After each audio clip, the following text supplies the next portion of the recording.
Hi there. Well, I'm going to try to answer a few of your questions today. The first one is there a right way?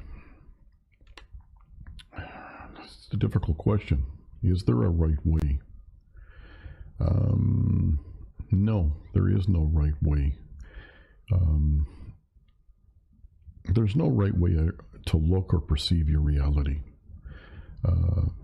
So the quick answer is no. Since we're all here for a very unique purpose, there's 7 billion of us presently on the earth. That means there's 7 billion different reasons. So there is no one path to follow. You can follow somebody else's path for a certain length of time, but at some point, you're not going to be following your path. They may converge, they may go in and out, they may be similar, but ultimately, as I've always said, the final few last steps will be an individual thing. You can't take other people with you. You can only take yourself. It's like a prison break. In a prison break, it's easier for one person to escape than a group of people. It's easier for the guards then to notice the many missing. So the whole idea about spiritual quest is an individual quest. You're here for yourself. You are not here to heal other people. People will only be healed if they want to be healed. They have to heal themselves.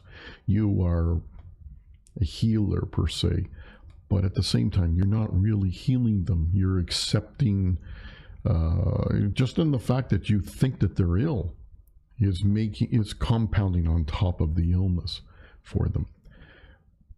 Actually, what you're doing as a healer is you're saying they're not ill in the first place, and you help to work them through the illness and the reasons why they're ill. But ultimately, the way out of this prison planet, the way out of this reality, is for the person to pass away, to leave this plane. So, are you here to help others? No, you're here for yourself. Are you here for your loved ones and your children? You give birth to children, you have friends. All of these things keep you occupied. They keep you busy while you're making your way and learning about who you are in relation to God. It's all about a quest back to God, back to the Godhead. When people finally deal with the fact that they are part of the fallen ones, that's why we're here, we're part of the fallen ones, and they let go of all the guilt of being a fallen one, they can start moving forward again. And again, like I said, it's an individual path. It's an individual quest. It's the unbeaten path. There's nobody you can look forward and say, oh, there's so-and-so, and I'm going to follow their path. No, it doesn't work that way. That individual has their own path to follow back to the Godhead.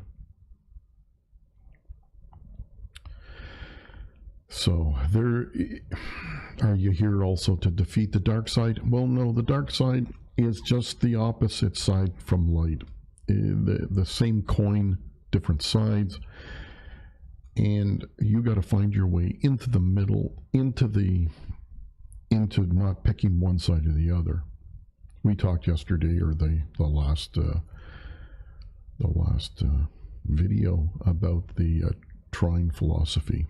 There's your truth, their truth, and God's truth.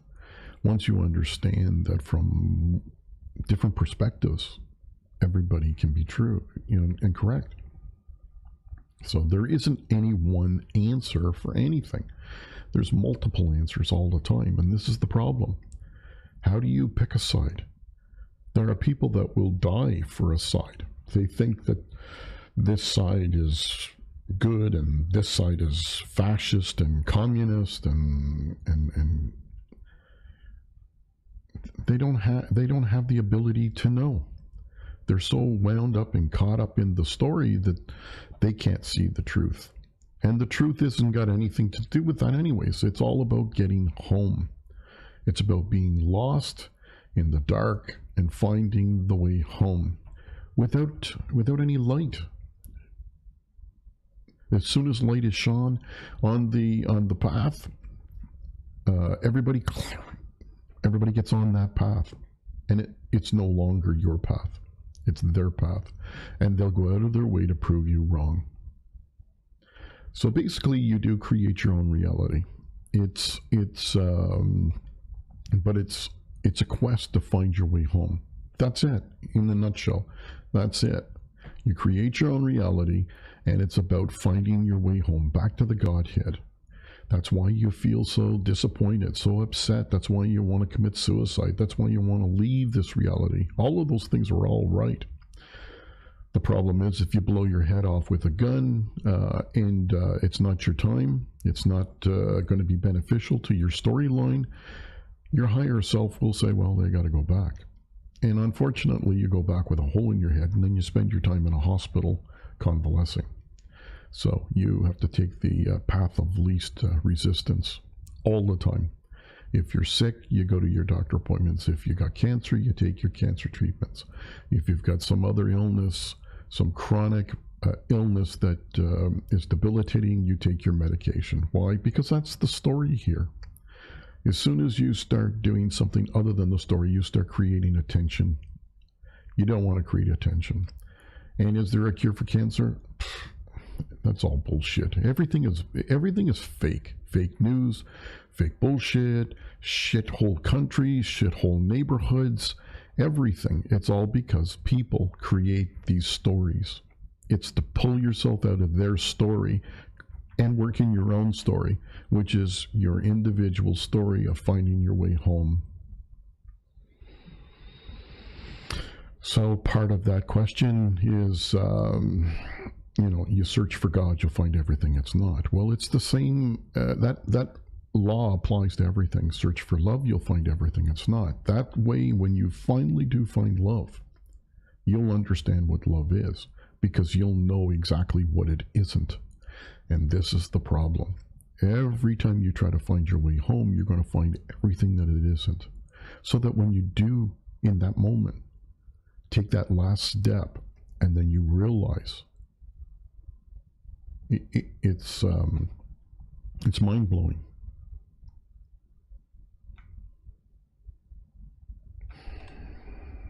So are you supposed to be going through all of these trials and tribulations? Not necessarily.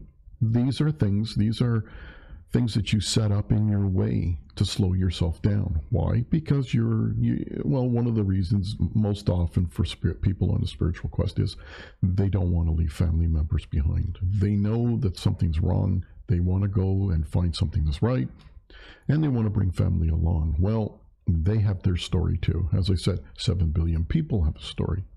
And here we go.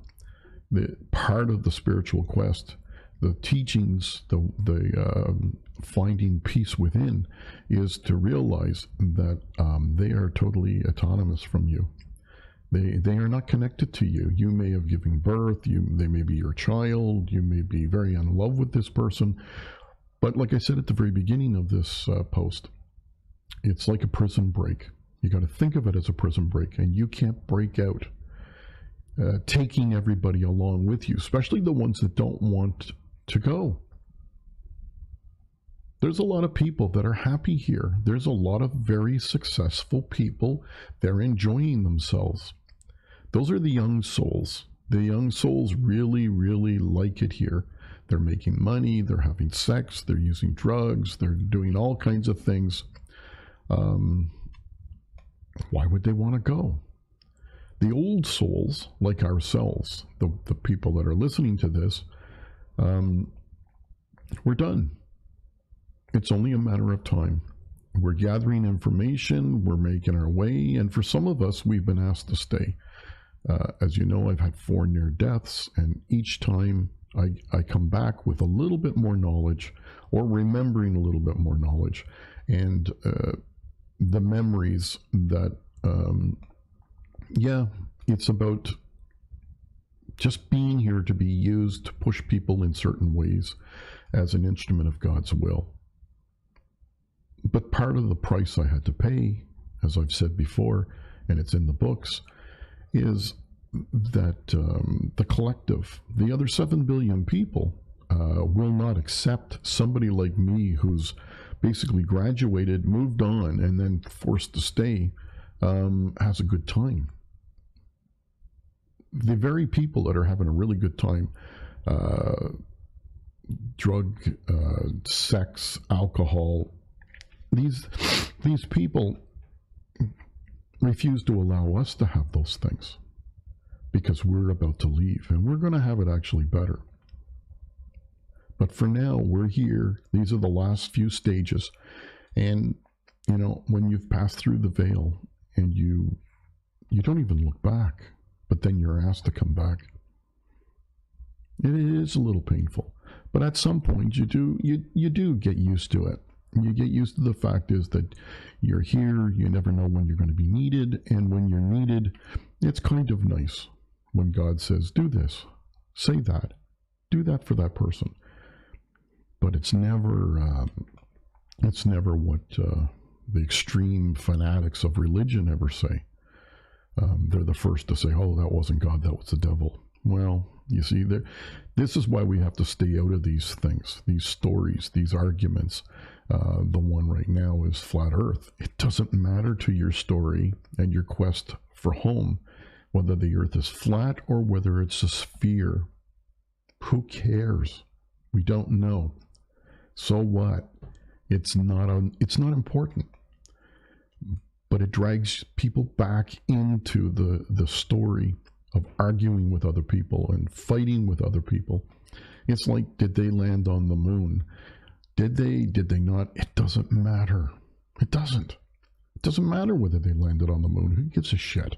It doesn't matter. It doesn't matter to your quest to get home, whether the planet is a sphere or it's flat.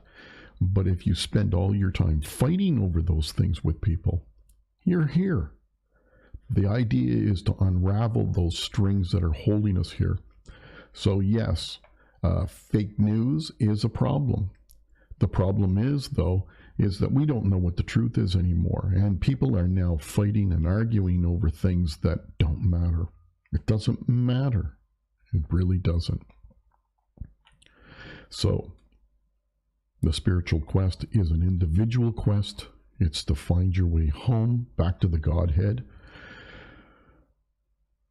And this can only happen if you let all of these other things go. You're going to have to understand that loved ones will go on with their life and their quest, and in time they'll find their way home too. And if they don't, they don't. They just come back. They just reincarnate over and over and over again. If that's what they want to do, that's fine. As we've talked about before, life is like a game of chess. God has created the game. He's placed the players on the board, and he's allowed us to play the game with each other. And we have free will to make the moves for each piece. And at some point, you can decide just not to play anymore. And how do you do that? Well, you have to stay out of all of their issues. As long as you have a warm, comfortable place to live and some food, that's it. There's nothing more. The time comes when you have to let go of all of those things. You don't have to let go of all human comforts. It's you just have to let go of all of the things, all of the fighting, all of the arguments about who's right and who's wrong, who's an exception to all the rules. There is no such thing as an exception to all the rules. The rules apply to us just as much as they apply to them. You can call them the dark ones, you can call them the white hats, the black hats, whatever you want to call them. But the fact is that they have a vested interest in the story continuing. They all think that they're going to have their moment in time with their millions of dollars and all the sex and scandal that they can have. That's their story. Our story as people spiritual people who are looking for their way home. And is suicide the answer? As I've said before, suicide is just a method to get to that point. But if God says you're coming back, you're coming back. And depending on how the method you used for suicide is going to determine how miserable your life is, even more so if you're sent back. So what's truth? You're not going to find it on the nightly news. It's all lies. It's all fallacy. It's all fake. It's all to keep everybody tangled up in deceptions. It just keeps them all busy. They're bored. Some people are bored and they just want to keep busy. This is a way to keep busy. They keep getting involved in all kinds of stupid stories. Crisis, drama, you name it, they're involved. And that keeps them from discovering who they are, what they are in relation to God. Who is God? What is God? God is everything that they're not talking about. They keep finding things that God is not. God is nothing like they think. They're following the Bible. The Bible isn't a book of lies, but it's 2,000 years old.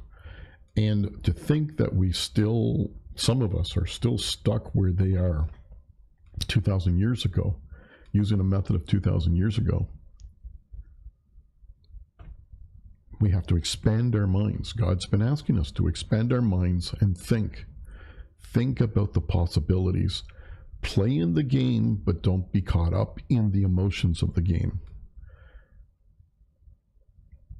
I hope some of that helps, and we'll keep working on these issues. These are not issues that are just going to be solved in a 5-minute blog. These are going to take a while. So I just hope everybody will take the time to think about these things. Write me some questions, and I'll try to work on them with you. So.